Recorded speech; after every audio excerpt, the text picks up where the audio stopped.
creating opportunities for my teammates. This is my job.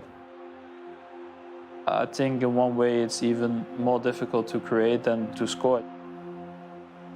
But even if it's not an assist, you know, I'm there to create for my front players, for whoever is in the box. And if they score, I get an assist, so that makes it good for me.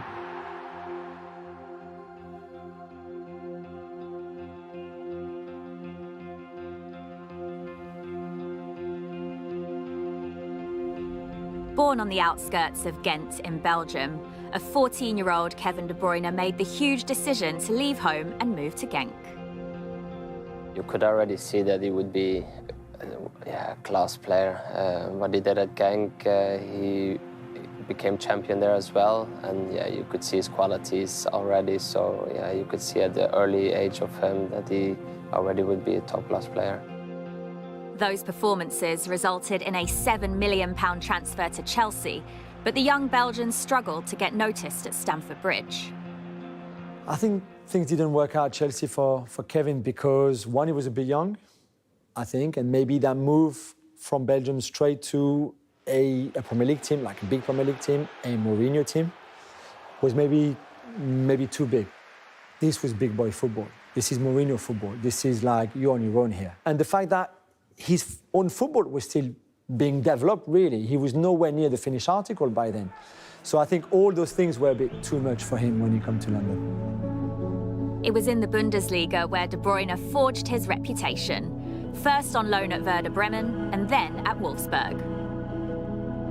Kevin De Bruyne was an instant success at Werder Bremen, coming into the side, becoming a dominant factor very early on, and really infusing fans with his brand of dynamic midfield, all action. And then Wolfsburg was, at the time, a logical step up. You could see at a very young age a player who was really going to be an absolute superstar. And it was obvious that Wolfsburg were not going to be able to hold on for him for too long. Having announced himself on the global stage at the 2014 World Cup, Manchester City made De Bruyne their club record signing a year later, raising eyebrows in some sections of the English media.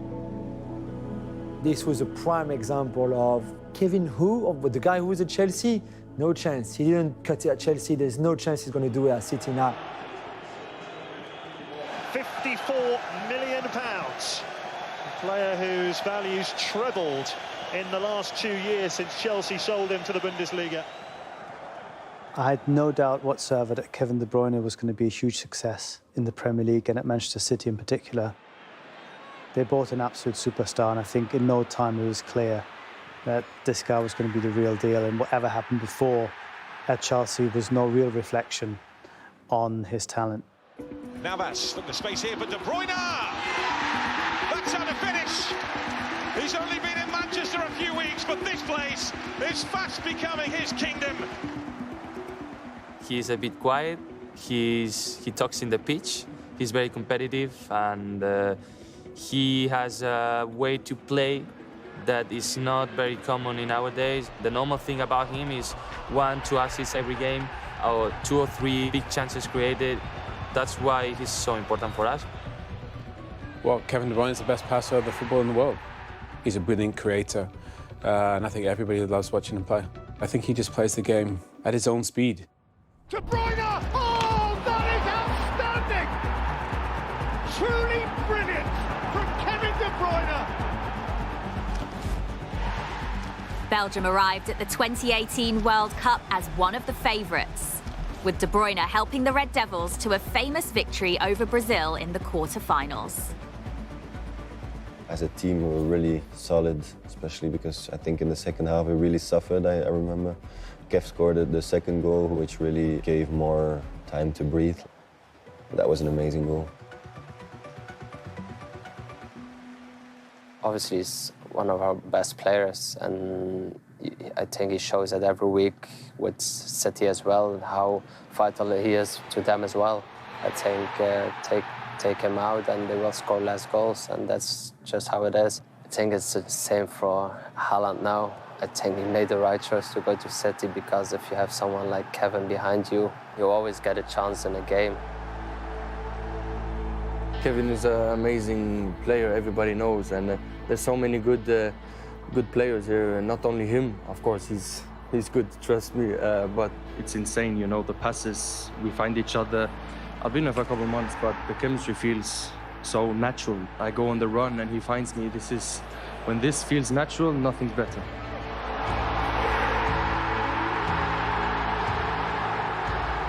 For me, in the last 5 years, Kevin De Bruyne is in the top 3 best midfielders in the world.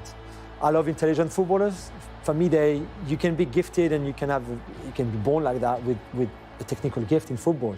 But De Bruyne is just something that sets you apart from other players, and I think De Bruyne sees the game differently, and that's why they can pick a pass that not many other players can pick.